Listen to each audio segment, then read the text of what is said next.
আমাদের এই ইউটিউব চ্যানেলে আপনাদের সবাইকে স্বাগত। সায়েন্স টপিকের ওপর নতুন একটা সেশন নিয়ে আপনাদের সামনে উপস্থিত হয়েছি। আজকে যেটা পড়ব সেটা হচ্ছে সেল ডিভিশন বা বাংলায় কোষ বিভাজন। একজন সাধারণ মানুষের জীবনে তার দেহে মোট 30 ট্রিলিয়ন সেল উৎপন্ন হয় বা সেল থাকে বা কোষ থাকে।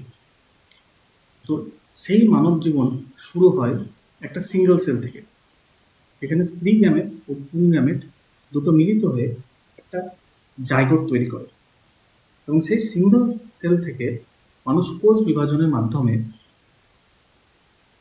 একটা পূর্ণ আকারের মানুষে পরিণত হয়।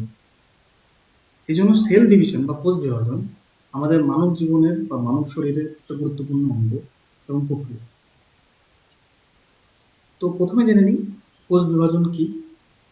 কোষ বিভাজন হলো পুরনো কোষ থেকে নতুন কোষের যে গঠন, সেটাকে বলে কোষ বিভাজন।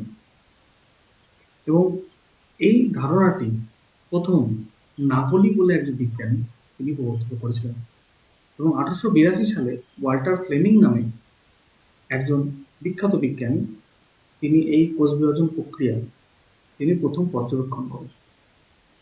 এবং এই কোষ বিভাজন প্রক্রিয়া মোট 3 প্রকারের হয়: অ্যামাইটোসিস, মাইটোসিস এবং মিওসিস। অ্যামাইটোসিস যে কোষ বিভাজন সেটি সাধারণত নিম্ন শ্রেণীর প্রাণীর ক্ষেত্রে দেখা যায়। এখানে এই ছবিটাতে তোমরা দেখতেই পাচ্ছ যে এটি একটি নিম্ন শ্রেণীর প্রাণী, যার নিউক্লিয়াসটি ততটা পরিস্ফুট নয়। এবং এই ধরনের প্রাণীর ক্ষেত্রেই এই অ্যামাইটোসিস কোষ বিভাজনটি দেখা যায়। এখানে দুটি স্তরে কোষ বিভাজনটি বা দুটি ধাপে কোষ বিভাজনটি হয়। একটি হচ্ছে যেটা নিউক্লিয়াস বিভাজন, যেটাকে আমরা বলি ক্যারিওকাইনেসিস, এবং আরেকটি হলো এই টোটাল যে সাইটোপ্লাজমটি রয়েছে সেই সাইটোপ্লাজমটি বিভাজন, যেটাকে আমরা বলি সাইটোকাইনেসিস। এইভাবে একটি প্যারেন্ট সেল থেকে দুটি ডটার সেল ডিভাইডেড হয়ে যায়। তাহলে এগুলো কোন প্রাণীর ক্ষেত্রে দেখা যায়? সাধারণত নীলাভ সবুজ শৈবাল বা অ্যামিবা, যেগুলো অনুন্নত প্রাণী বা এককোষী জীব, তাদের ক্ষেত্রে সাধারণত অ্যামাইটোসিস দেখা যায়। এবার আমরা চলে আসবো পরবর্তী প্রকারের ক্ষেত্রে, যেটির নাম হচ্ছে মাইটোসিস কোষ বিভাজন। এটি একটি গুরুত্বপূর্ণ পদ্ধতি, তার কারণ এটি মানব শরীরে হয়ে থাকে এবং মানব শরীরে প্রধানত দুটি পদ্ধতিতে কোষ বিভাজন হয়। তার মধ্যে একটি হচ্ছে মাইটোসিস এবং একটি হচ্ছে মিওসিস। এই মাইটোসিস যে কোষ বিভাজন, এই মাইটোসিস কোষ বিভাজন পদ্ধতিতে প্যারেন্ট সেল থেকে বা মাদার সেল থেকে দুটি ডটার সেল তৈরি হয়। এবং সবচেয়ে গুরুত্বপূর্ণ যে ব্যাপারটি হলো সেটা হচ্ছে এইখানে ক্রোমোজোমের সংখ্যা মাইটোসিস পদ্ধতিতে একই থাকে। এবং এই মাইটোসিস যে পদ্ধতি, সেই পদ্ধতিতে যে সেল সাইকেলটি থাকে, সেই সেল সাইকেলটিকে আমরা সাধারণত দুটি ভাগে ভাগ করি। একটা হচ্ছে ইন্টারফেস দশা এবং একটা হচ্ছে মাইটোটিক দশা। ইন্টারফেস দশায় যেমন সেই দশাটিকে G0, G1, S এবং G2 আকারে বিভক্ত করা হয়, সেরকম মাইটোটিক যে দশা তার প্রধানত দুটি ভাগ, একটা হচ্ছে মাইটোসিস, একটা হচ্ছে সাইটোকাইনেসিস। মাইটোসিস বলতে আমরা ক্যারিওকাইনেসিসটাকেই বুঝি, যেখানে আমরা প্রধানত 4টি দশা দেখতে পাই। একটা হচ্ছে টেলোফেজ, অ্যানাফেজ, মেটাফেজ, প্রোফেজ। বা উল্টো করে বললে প্রথমে প্রোফেজ, মেটাফেজ, অ্যানাফেজ এবং টেলোফেজ। এইখানে এই ছবির মাধ্যমে বা এই 4টির মাধ্যমে আমরা দেখতে পাবো যে মিউটোসিস এবং মিওসিস সেল ডিভিশনের পার্থক্য। এখানে আপনারা দেখতে পাচ্ছেন, এখানে তোমরা দেখতে পাচ্ছ যে মিউটোসিস পদ্ধতিতে প্যারেন্ট সেল থেকে দুটো ডটার সেল তৈরি হয়। এবং সবচেয়ে গুরুত্বপূর্ণ যে বিষয়, এখানে যে ক্রোমোজোমের সংখ্যা, এই ডটার সেলগুলোতে সেম ক্রোমোজোমের সংখ্যা থাকে। কিন্তু মিওসিস পদ্ধতিতে একটি মাদার সেল থেকে 4টি ডটার সেল তৈরি হয় এবং এখানে ক্রোমোজোমের সংখ্যাটা হ্যাপ্লয়েড হয়ে যায় বা অর্ধেক হয়ে যায়। এবং আরো একটি গুরুত্বপূর্ণ তথ্য হলো এই যে মিওসিস কোষ বিভাজন, এটি সাধারণত জনন কোষে বা যৌন কোষে দেখা যায়। তো আমরা মিউটিসিস এবং মিওসিস তার পার্থক্যটা বুঝলাম। এখানে মিওসিস সম্বন্ধে কিছু তথ্য দেওয়া আছে, সেটা দেখে নিই। দেখো, এটি একটি যৌন কোষে বা জনন কোষে ঘটে, যেখানে গ্যামেট তৈরি করতে হয়। এবং এই মিউটোসিস কোষ বিভাজনের মতন এখানে কিন্তু ক্রোমোজোমগুলো সদৃশ হয় না, অর্থাৎ মিওসিসের ফলে ক্রোমোজোমের সংখ্যা কমে যায় এবং মাদার সেল থেকে ডটার সেলের ক্রোমোজোমের সংখ্যা অর্ধেক হয়ে যায়। এই জন্য এটিকে হ্রাস বিভাজন বলে, কারণ ক্রোমোজোমের সংখ্যা কমে যাচ্ছে। এবং মিওসিস পদ্ধতি হলো নতুন জিনগত পরিবর্তনের উৎস। এখানে তোমরা আরেকটি চার্টের মাধ্যমে মিওসিস কোষ বিভাজনের পদ্ধতিগুলো দেখতে পাবে, যেখানে মিওসিস পদ্ধতিতে 4টি নতুন ডটার সেল তৈরি হচ্ছে বা 4টি গ্যামেট তৈরি হচ্ছে। এবার আমরা সেই পুরনো ছবিটাতে চলে আসি, যেখানে আমরা মাইটোসিস যে কোষ বিভাজন, সেই মাইটোসিস কোষ বিভাজনকে ভাগ করেছিলাম। সেই মাইটোসিস কোষ বিভাজনে আমরা বলেছিলাম প্রধানত মাইটোসিসের যে প্রথম দশা সেটা হচ্ছে ইন্টারফেজ দশা। ইন্টারফেজ দশাকে গ্রোথ ফেজও বলা হয়, কারণ এই ফেজে সেল তার গ্রোথ এবং আদার্স যে কাজগুলো আছে সেল ওয়ার্ক, সেই সেলগুলো করে। এবং এই দশাটি কমপ্লিট হওয়ার পর সে সরাসরি কোষ বিভাজনের দিকে চলে যায় এবং সেখান থেকে নতুন সেল তৈরি হয়।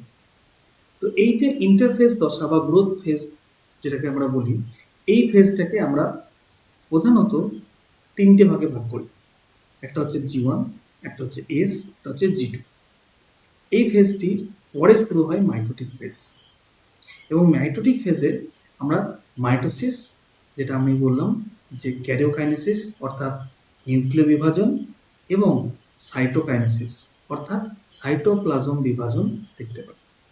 এছাড়াও আমরা ইন্টারফেজ দশায় G0 ফেজটাকেও দেখি। তো চলো আমরা এই ফেজগুলো সম্বন্ধে একটু জেনে নিই। প্রথমে দেখো যে কোষ চক্র হলো এমন একটি কোষ, তার জন্ম গঠনের মাধ্যমে মাতৃকোষের বিভাজন এবং প্রজনন এবং বিভাজনের মাধ্যমে 2টি নতুন ডটার সেল তৈরি করা এবং কোষের সংখ্যা বৃদ্ধি করাই হচ্ছে এর কাজ। ইউক্যারিওটিক কোষ বা যেগুলো ডেভেলপ বা মডার্ন যে সেল, যেখানে নিউক্লিয়াস উন্নত বা সুন্দরভাবে সুগঠিত, সেই ধরনের কোষের ক্ষেত্রে এই কোষ বিভাজন লক্ষ্য করা যায়। এর প্রধানত 2টি পর্যায়, একটা হচ্ছে ইন্টারফেজ আর একটা হচ্ছে মাইটোটিক ফেজ। অর্থাৎ এই যে টোটাল ফেজটা তোমরা দেখতে পাচ্ছ, এই টোটাল ফেজটা হচ্ছে ইন্টারফেজ, এবং ডিভিশনের যে ফেজ, এই ফেজটা হচ্ছে মাইটোটিক ফেজ। তো ইন্টারফেজ চলাকালীন কি কি হয় দেখো। ইন্টারফেজ চলাকালীন কোষ বৃদ্ধি পায়, তার ডিএনএ একটি অনুলিপি তৈরি করে, এবং মাইটোটিক যে ফেজ বা এম ফেজ, সেখানে ডিএনএটাকে 2টি সেটে বিভক্ত করে এবং সাইটোপ্লাজমটাকে বিভক্ত করে 2টি নতুন সেল তৈরি করে। এবার আমরা ইন্টারফেজের দশা, তার ভাগগুলি একটু দেখে নেব। প্রথমে আছে হচ্ছে G1 ফেজ, অর্থাৎ এই যে ফেজটা এটাকে বলে G1 ফেজ। এইখানে তোমরা দেখো এটা প্রথম বিশ্রাম ফেজ বলা হয় এটাকে, যেখানে কোষটি শারীরিকভাবে বড় হয়, অঙ্গাণুগুলো অনুলিপি করে, মানে কপি করে, নতুন নতুন মানে একটি অঙ্গাণু থেকে অন্যান্য অঙ্গাণুগুলো তৈরি হয় এবং পরবর্তী ধাপের জন্য প্রয়োজনীয় জিনিসগুলো তৈরি হয়। এরপর আসে এই পর্বে কোষটি তার নিউক্লিয়াসের ডিএনএর সম্পূর্ণ অনুলিপি তৈরি করে, অর্থাৎ কোষ তার যে ডিএনএ সেলের মধ্যে, সেই ডিএনএ নতুন একটা কপি তৈরি করে এবং তার মধ্যে সেন্টিজোম এবং মাইক্রোটিবিউল সংগঠিত একটি কাঠামোর অনুলিপি তৈরি করে। এরপর আসে G2 ফেজ, যেখানে এটাকে দ্বিতীয় বিশ্রাম ফেজ বলা হয়। এখানে কোষটি আরও বৃদ্ধি পায় এবং তার মধ্যে প্রোটিন এবং বিভিন্ন রকম অর্গানেল তৈরি হয় এবং এই ফেজে সে মাইটোসিসের জন্য প্রস্তুতি নিয়ে ফেলে।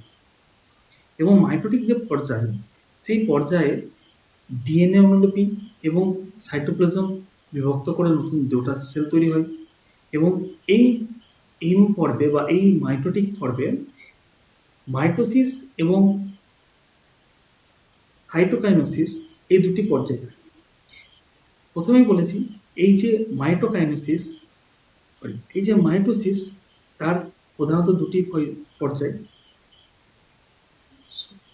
মাইটোসিস তার প্রধানত 4টি পর্যায়, সেগুলো হচ্ছে প্রোফেজ, মেটাফেজ, অ্যানাফেজ এবং টেলোফেজ। এরপরে বলে দিই G0 একটি পর্ব, যেখানে এটা ইন্টারফেজের একটি দশা, যেখানে কোষ চক্রের সম্পূর্ণ বিরাম ঘটে।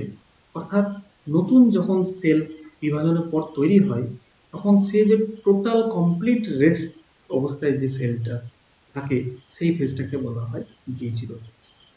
এবার আমরা মাইটোটিক ফেজের দিকে চলে যাব। দেখো, মাইটোসিস পদ্ধতিতে প্রথমে ইন্টারফেজ দশা হয়। ইন্টারফেজ দশাটার পরে যখন মাইটোটিক বা সেল ডিভিশনের দিকে আমরা চলে যাব, মাইটোটিক ফেজের প্রথম দিকে দেখো ক্যারিওকাইনেসিস হচ্ছে।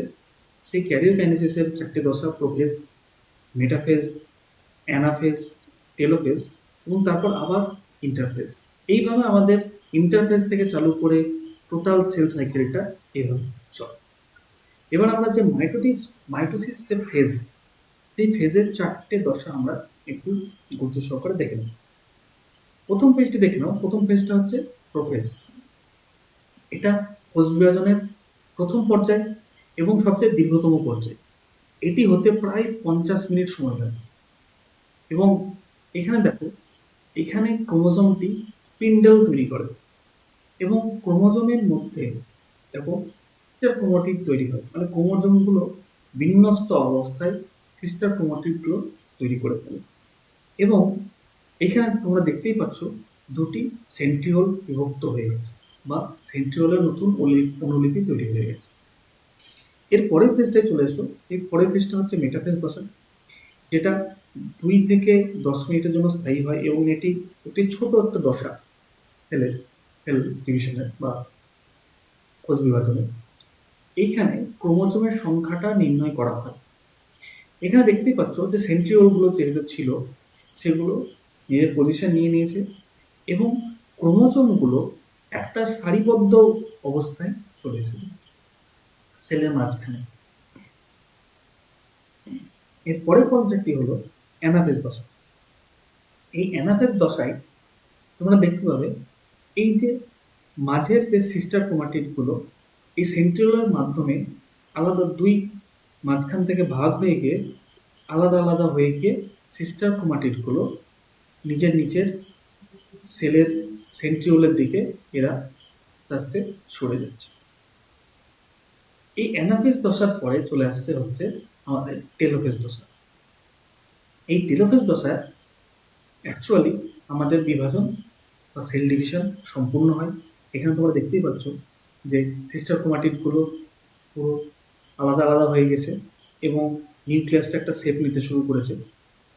এবং এই ফেজের মাধ্যমেই আস্তে আস্তে সাইটোকাইনেসিস পদ্ধতিটাও কমপ্লিট হচ্ছে। আমরা জানি সাইটোকাইনেসিস মানে হচ্ছে সাইটোপ্লাজমটা, যে টোটাল সেলের সাইটোপ্লাজমগুলো ছিল সেই সাইটোপ্লাজমগুলো বিভাজন। এখানে তোমরা দেখতেই পাচ্ছ দুটো সাইটোপ্লাজমগুলো বিভক্ত হয়ে দুটো আলাদা সেলের শেপ নিয়ে ফেলেছে এবং এই পর্যায়ে এসে আমাদের যে সেল ডিভিশন প্রায় শেষ হয়ে আসছে। এবং এরপরে যে সাইটোকাইনেসিসটা হচ্ছে, এই সাইটোকাইনেসিসের মাধ্যমে সাইটোপ্লাজমগুলো বিভাজন হচ্ছে। এর ফলে দুটো কোষে দুটো আলাদা আলাদা সেল অর্গানেল যেগুলো, সেগুলো আবার নতুন করে তৈরি হতে শুরু করে। এবং এই প্রক্রিয়া চলাকালীন বৃহত্তর কোষ দুটি ছোট অভিন্ন কোষে বিভক্ত হয়। এবং এরপরে যেটা হয় সেটা হচ্ছে আমাদের নতুন করে আবার ইন্টারফেজ।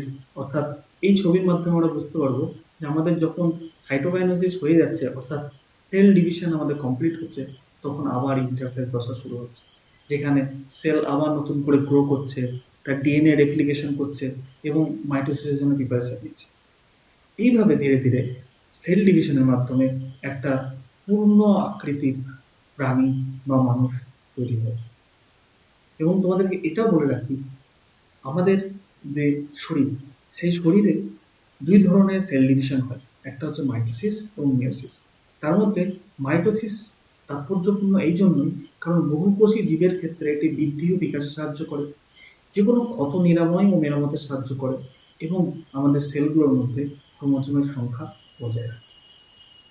আশা করি এই ভিডিওটির মাধ্যমে আমরা যে সেল ডিভিশন বা কোষ বিভাজনটা পড়লাম সেটা তোমাদের কাছে অনেকটাই পরিষ্কার হয়ে গেছে, এবং আশা রাখবো চ্যানেলটিকে ভালো লাগলে তোমরা চ্যানেলটিকে সাবস্ক্রাইব করবে এবং লাইক করবে এবং ভিডিওটি বন্ধুদের কাছে শেয়ার করে দেবে।